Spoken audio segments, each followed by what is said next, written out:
թույլ չեմ տա, որ արատավորեն հայ կնոջը և հայ վետերաններին։ Մեծ պաշտոններով, բայց փոքր հոգիներով ՔՊԱ-ականները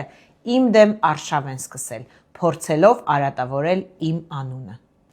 Բայց ծայրահեղ ստորությունն այն է, որ թե ՔՊԱ-ական պատգամավորներ,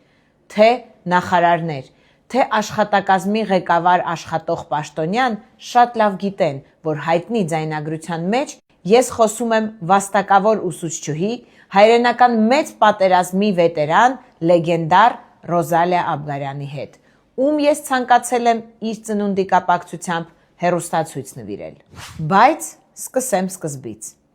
2018 թվականին հիմնադրել և մինչ օրս ղեկավարում եմ Հայաստանի անմահ գունդ հայրենասիրական հասարակական կազմակերպությունը։ Ես եմ առաջին անգամ անցկացրել մայիսի 9-ին կայացած ապաքաղաքական հայրենասիրական անմահ գունդ քայլերթը։ Ամենամյա քայլերթերին մեծ ոգևորությամբ մասնակցել է Հայաստանի Հանրապետության նախագահ Արմեն Սարգսյանը, Հայաստանի Հանրապետության ազգային ժողովի նախագահ Ալեն Սիմոնյանը, մի շարք ՔՊԱ-ական պատգամավորներ, մի շարք ընդդիմադիր ուժերի պատգամավորներ և շատ այլ մարդիկ։ Այս տարիների ընթացքում իմ նախաձեռնությամբ նկարահանվել է 4 վավերագրական ֆիլմ հայրենական մեծ պատերազմին մասնակցած մեր հայ վետերանների մասին։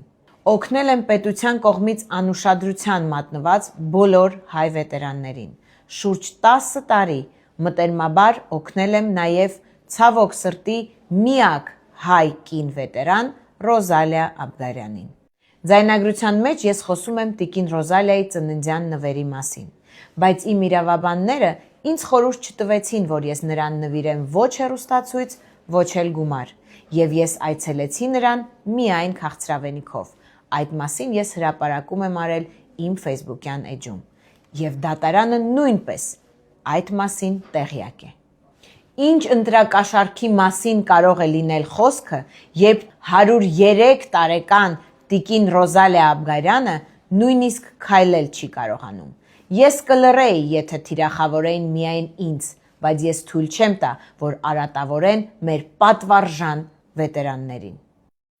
Մեր պատմությունը ջնջելու փորձ անողները տնային կալանք են տվել Սիմոն Նիկոլայի Եսայանին, ում հետ ես խոսում էի հեռախոսով, ով իմիջիայլոց հայրենական պատերազմի վետերանների միավորման նախագահն է։ Այն մարդիկ, ովքեր 2018 թվականին հպարտորեն նկարվում էին հայ վետերանների հետ, այսօր փորձում են ծաղրել նրանց և անտեսել նրանց վաստակը։ Ահա թե ով եք դուք, անպատիվ մեծապատիվներ, իսկ այսպես կոչված գործը, ինչպես դուք հասկացաք, նախընտրական գործընթացի հետ որևէ կապ չունի։